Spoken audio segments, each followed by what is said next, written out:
কোন জমিদারি পাইয়া গেলা যে জমিদারির কারণে আল্লাহকে এভাবে ভুলে গেলা? কারণটা কি? মুসলমানের বাবারা এভাবে ভুলে গেলেন কেন? মুসলমানের মারা এভাবে বেপরদায় নামে গেলেন কেন? মুসলমানের বোনেরা এইভাবে অসভ্যতায় নেমে গেল কেন? হায়া কোথায়, লজ্জা কোথায়, শরম কোথায়? আল্লাহকে এইভাবে ভুলে গেলেন কেন? যে ঘরে বাপ মা জীবিত, অথচ ক্ষুধার 365 দিনে একটা বছরে, একটা 16 বছরের 18 বছরের ছেলে মেয়ে, আপন মা বাপ জীবিত থাকতে কোনদিন একটা বছরে ফজরের নামাজ পড়লো না। এত বড় জানোয়ার মুসলমানের ঘরে ঘুমায় কেন? এত বড় অসভ্য এক মুসলমান বাবা মা এই সময় এত বড় নাফরমান নিয়ে এই ঘরে জীবন চলছে কেন? কারণটা কি? আল্লাহকে এভাবে ছেড়ে দিলেন কেন? আখিরাত এভাবে ভুলে গেলেন কেন? কি ব্যাপারটা কি? এই পৃথিবীর চারদিকে চতুর্দিকে যদি মুসলমান মজলুম হয়, নির্যাতিত হয়, তা আমরা কি মাটির মধ্যে না, নাকি আমরা চাঁদের দেশে? আমরা মাটিতে থাকি না উপরে থাকি? দুনিয়া উপার্জনের শেষ মাথা কোথায় কেউ জানে? আপনি বলেন। এই যারাই আমরা দুনিয়া কামাই করতেছি, আপনার টার্গেট কতদূর? 3 তালা? কথা বলেন না। আপনার টার্গেট কতদূর? 6 তালা? আপনার টার্গেট কতদূর? 10 লাখ টাকা? আপনার টার্গেট কতদূর? 2 কোটি টাকা? না, এমন কারো। কিন্তু মুমিনের টার্গেট আছে আল্লাহর সন্তুষ্টি অর্জন, জান্নাত অর্জন, জাহান্নাম থেকে বাঁচা। গন্তব্যের মাথা আছে, মঞ্জিল আছে, জানা আছে।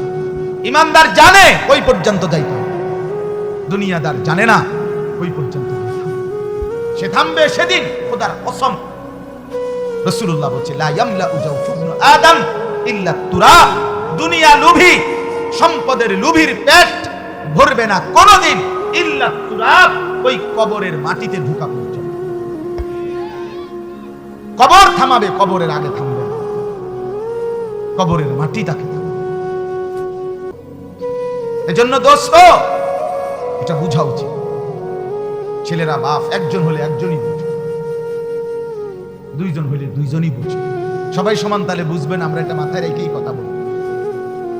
সবাই সমান তালে গুরুত্ব দিবে না, এটা হিসাব করেই বলবো, এটা আমরাও বুঝি। কিন্তু একজনই গুরুত্ব দাও, একজন ছেলেই ভাবুক, একজন পুরুষই ভাবুক যে আমার জিন্দেগি কোথায়। কোরআনুল কারীমের মধ্যে আল্লাহ তাআলা বলছেন, এই কোরআন হুদাল লিন-নাস, মানুষের জন্য হেদায়েত। পৃথিবীর আর কোনো বই কোথাও নাই, কোন বাংলা, অঙ্ক, ইংরেজি, পদার্থ, জীববিজ্ঞান বইয়ে কথা নাই যে এটা মানুষের জীবন চলার পথ। না, এটা একটা বিষয়ভিত্তিক পড়া, ওইটা একটা বিষয়ভিত্তিক কি পড়া। কিন্তু কোরআন বলছে এটা বিষয়ভিত্তিক পড়া না, এটা গন্তব্য, এটা মঞ্জিল, এটা ঠিকানা, এটা জীবনের টার্গেট, এটা জীবন চলার রাস্তা, এটা আলো, এটা নূর, এটা বুশরা, এটা হেদায়েত, এটা রহমত, এটা সুসংবাদ, এটা অন্তর্দৃষ্টি সম্পন্ন জ্ঞান। ভাত মাছ চাল ডাল, ইট বালু সিমেন্ট, টাইলস বিল্ডিং, স্ত্রী ছেলে মেয়ে, বাজার সদাই, খাট পালং সোফা, ফার্নিচার, ক্ষমতা, পদ পদবী, নেতাগিরি, এই সব কিছু একটাও নাই এরকম। একবারে নেতা বলতেন যাই বলেন দুনিয়া, এগুলো মূর্খ বকলম, নাম দস্তখত করতে জানে না, টিপসই দেয়, এরকম মূর্খ মানুষও অগণিত অর্জন করছে প্রতিদিন আমাদের চোখের সামনে। আমাদের প্রত্যেকের জানা শোনার ভিতরে দুনিয়ার এমন অসংখ্য মানুষ আছে যাদের কোনো অক্ষর জ্ঞানও নাই, কিন্তু দুনিয়া ব্যাপক সম্পদের, অর্থবিত্তের, ক্ষমতার মালিক আছে না এমন? তাহলে তুমি আলগা কি বললো? তোমারে কি আশা দিয়া পড়াইলো এতটি বই? কিরে দোস্ত, এই ছেলেরা বলো না কেন, তোমারে কি জন্য পড়াইছে? তোমারে যে বাংলা প্রথম পত্র, দ্বিতীয় পত্র, ইংরেজি ফার্স্ট পার্ট, সেকেন্ড পার্ট, তোমারে এতটি বই পড়াইলো কেন? পদার্থ বিজ্ঞান, জীববিজ্ঞান, রসায়ন বিজ্ঞান, উচ্চতর গণিত, তথ্য যোগাযোগ প্রযুক্তি, সামাজিক বিজ্ঞান, ইতিহাস, আরো কত কি, এত কিছু তাহলে তোমারে পড়াইলো কেন? কি বানানোর জন্য? কি বানানোর জন্য? যদি বলো মানুষ বানানোর জন্য, তো মানুষ হইলা করি, তুমি তো সেজদাই দাও না। যদি বলো না আমাকে মানুষ বানানোর জন্য আমার বাবা মা পড়ালেখা করেছে, তো তুমি এইরকম বিকৃত চুল রাখলা কেন? যদি বলো মানুষ বানাইছে, তাইলে নারী ছাড়া, মোবাইলের অশ্লীল দৃশ্য ছাড়া তোমার রাত কাটে না কেন? তুমি কি অমানুষ হইলা? মানুষ হইলা কেন? মানুষ হইলা কেন? ঠিক বলার মুহতাজ না আমি, ঠিকের জন্য অপেক্ষায়ও নাই। ফেরিওয়ালা বলেই যায়, আমরা ফেরিওয়ালা, গুরুত্ব দিলেও বলে যাই, গুরুত্ব না দিলেও বলে যাই, কোনো অসুবিধা নেই। কেউ পাত্তা দিল না, কিচ্ছুই তো না। আমার রাতও ভোর হবে, নাফরমানের রাতও ভোর হবে। কথা বলে না তো আর অসুবিধা, টেনশনের কি আছে? টেনশনের কি আছে? এই জন্য বন্ধু আমার, ছেলেরা আমার, বাবারা আমার, ভাবা উচিত, দোস্ত ভাবা উচিত। কোন দিকে যাচ্ছ? কোথায় যাচ্ছ? মানুষ হচ্ছ না, জানোয়ার হচ্ছ, এটাকে বোঝা উচিত। কোরআন কারীমে আল্লাহ তাআলা মানুষকে জানোয়ার বলছেন কিন্তু, কথা বলেন না কেন? উলাইকা কাল আনআম, আল্লাহ বলছে এরা মানুষ নয়, বরং এরা মানুষ শুধু জানোয়ার। আল্লাহ বলছে ইনহুম ইল্লা কাল আনআম, তাদের পরিচয় আর কিছুই নয়, শুধুই জানোয়ার। কোরআনের আয়াত। তাহলে কোরআন বলছে কিছু মানুষ মানুষই হয়, কিছু মানুষ জানোয়ার হয়। তাহলে এটার পার্থক্য কি? কি হইলে মানুষ হয়, কি না হইলে জানোয়ার? এটা শুধুই এই বৈশ্বিক কয়টা বইয়ের পড়া না। মানুষ তখনই মানুষ যখন বানানেওয়ালা চিনি, মনিবকে চিনি, সিজদাকে চিনি, গোলামি চিনি, আল্লাহ তাআলার বন্দেগী চিনি, নিজের কর্তব্য বুঝে, নিজের পথ চিনে, নিজের গন্তব্য চিনে। গন্তব্য আল্লাহ বলছে, হে ঈমানদার মুমিন বান্দা আমার, তুমি অন্যদের মতো না, তুমি হিন্দু না, তুমি বৌদ্ধ না, তুমি ইহুদি না, তুমি খ্রিস্টান না, তুমি নাস্তিক না, তুমি মুরতাদ না, তুমি বেঈমান না, তুমি আমার মুমিন বান্দা, তুমি আমার ঈমানদার বান্দা। তুমি আর 10 জনের মতো না। ভাত আমি সবাইকে খাওয়াবো, সেজদার তৌফিক আমি সবাইকে দেব না। বউ বাচ্চা, স্ত্রী সন্তান, সংসার, বাড়ি গাড়ি, ক্ষমতা, এটা তো আমি আল্লাহ বেঈমানকেও দিচ্ছি, বেশি দিচ্ছি।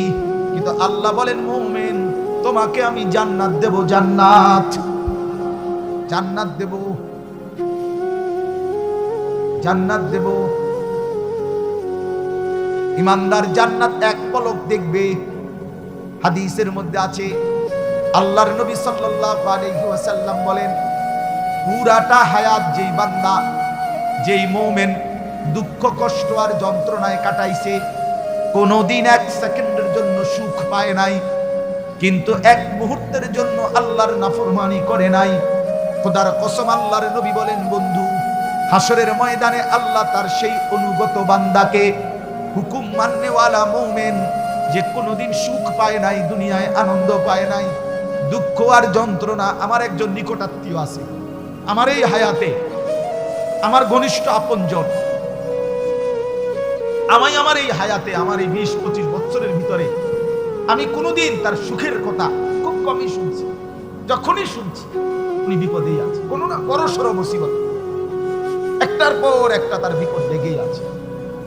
বিপদ যেন তারে ছাড়ে না, মুসিবত যেন। আমি তার জন্য নিজে উমরা করছি, কত সময় কত দোয়া আমার সেই আপনজনের জন্য আমি করি। কিন্তু আমার কাছে মনে হয় আমার মালিকের ফয়সালা এটা, যে মুসিবত তাকে ছাড়ে না, বিপদ তাকে ছাড়ে না। আল্লাহর নবী সাল্লাল্লাহু আলাইহি ওয়াসাল্লাম বলেন, এই প্রচন্ড মুসিবতের ভিতরেও আমার হুকুমটা মেনে যে আখিরাতে গেল, আল্লাহ তাআলা ফেরেশতাকে বলবে, আমার এই বান্দাকে জান্নাতের চারদিকটা একবার ঘুরাইয়া, জান্নাতের দরজা বরাবর একটু দাঁড় করাইয়া আবার নিয়ে আসে। কসম আল্লাহর, এটা হাদিস। ওই জীবনভর দুঃখ কষ্টে আল্লাহর হুকুম মেনে গেছে, সেই লোকটাকে চারদিকে ঘুরাইয়া জান্নাতের দরজার কাছে 1 মিনিটের জন্য ফেরেশতা দাঁড় করাবে। জান্নাতের একটা মিষ্টি বাতাস 1 সেকেন্ডের জন্য তার কলিজাটার মধ্যে এসে লাগবে ভিতর থেকে। এইবার লোকটাকে আল্লাহ রাসূল বলেন, আল্লাহর সামনে যখন আনা হবে, আল্লাহ তাআলা জিজ্ঞেস করবে, আমার বান্দা জীবনটা বুঝি দুঃখ আর কষ্টে কাটাইছো না? কসম, আল্লাহর হাদিস আছে, ওই বান্দা বলবে মাওলা বলেন কি মাওলা, জীবনের দুঃখ কি জিনিস আমি তো কখনোই দেখি। আল্লাহর কসম, রাসূল বলছে মুমিন ওই এক সেকেন্ডের জান্নাতের বাতাস তার 70 বছরের দুঃখ ভুলায়।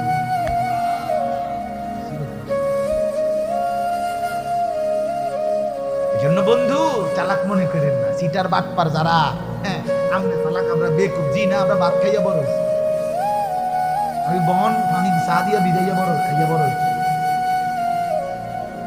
যুবক তোমরা যারা নামাজ পড়ো না আর সারাদিন নারীর ছবি আর নর্তকীর নাচ গান আর এই ফালতু জিন্দেগি, সমবয়সীদের সাথে আড্ডার মাস্তানি আর এই সদর বদর, তুমি চালাক বেটা। হ্যাঁ আমি বেউকুফ, কেন বেউকুফ হবো আমি? তুমি যা খাইয়া বড় হইছো আমি তো তা খাইয়াই বড় হইছি। এই মাটি আলো বাতাসে যদি তুমি বড় হও তো আমি কি মাটির তলে বড় হইছি?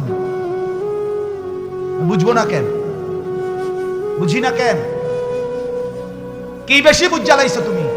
আপনারা যারা সুদ খান, ঘুষ খান, হারাম খান, আপনাদের যাদের অবৈধ উপার্জন, আপনাদের যাদের স্ত্রী বেপর্দা, আপনাদের যাদের মেয়ে বেপর্দা, আপনাদের যাদের ঘরে রঙিন টেলিভিশনে নাচ গান নর্তকীর ছবি সারা বছরের পর বছর চলে, আপনারা মোটেই চালাক না, আপনারা বেওকুফ, আপনাদের ফ্যামিলিও বেওকুফ। আহম্মক মিয়া, আপনি ধরা খাইছেন মিয়া, হেরে গেছেন মিয়া, হেরে গেছেন, জীবনের কাছে হেরে গেছেন, আখিরাতের সামনে হেরে গেছেন, কবরের সামনে হেরে গেছেন। আপনি সামান্য দুনিয়ার লেগা, অথচ এই দুনিয়া নেককাররাও ভোগ করে, করে কিনা বলেন না কেন? নামাজ পড়লে ভাঙ্গাস মাছের যে স্বাদ, বেনামাজিরও এই স্বাদ। বেনামাজি যেটারে টাইলস কয়, নামাজি এটারই টাইলস কয়, এটা কোনো মাটি কয় না। তাহলে আপনি আহামরি কি দুনিয়া ভোগ করলেন বলেন? কি জন্য আখিরাত ছিল? মূলত জীবনটা আসলেই বাস্তবতায় যে কাজে লাগাইলেও শেষ হয়, খামখেয়ালি আর গাফলতিতেও শেষ হয়। রাত কারো জন্যই বাকি থাকে, দিন কারো জন্যই থেমে থাকে, জিন্দগি চলেই যায়। গুরুত্ব দিলেও হায়াত শেষ, খামখেয়ালি করলেও হায়াত শেষ। কাজে লাগাইলেও জিন্দগি শেষ, কাজে না লাগাইলেও জিন্দগি শেষ। বাসর রাতও ভোর হয়, জেলখানার রাতও ভোর হয়। কষ্ট আর মুসিবতের রাতও শেষ হয়, আনন্দ আর তৃপ্তির রাতও শেষ হয়। এবং জীবনটা আমাদের ওয়ান ওয়ে, একমুখী রাস্তা, যেটা কেবল সামনের দিকেই যেতে হয়, ওই বরাবর, আর পিছন দিকে আসা যায়। এইখানে আমরা যারা কল্পনা করেন, আমরা যারা বসেছি, কেউ ইচ্ছা করলে আজকের দুপুরে আমরা আর ফিরে যাইতে পারবো? কোনো সুযোগ, কোনো যোগ্যতা। পৃথিবীতে ইমাম ইবনে রজব হাম্বলি রাহমাতুল্লাহি আলাইহি বলেন, প্রতিটা দিন, প্রতিটা রাত, প্রতিটা মিনিট, প্রতিটা মুহূর্ত চিৎকার করে করে বলে পৃথিবীবাসী যে হে আল্লাহর বান্দারা, আমি শুধু একবারের জন্যই এসেছি, আমি আর কখনো পৃথিবীতে আসবো না। তুমি আমাকে কাজে লাগো, নষ্ট করো। এটা প্রতিটা দিন ডেকে ডেকে আমাদের হায়াতটা, আমাদের জিন্দিগি অনেক ছেলে বুঝে, অসংখ্য ছেলে এই দুষ্টমি, এই গাফলতি, এই খামখেয়ালি, এই অসভ্যপনা, জিন্দিগি চলেই যায়, কেউ থামে না। কোনো অপদার্থের জন্য জীবন থামে না। এই যত লোক আপনি দেখবেন, নওজোয়ান যে সমস্ত ছেলে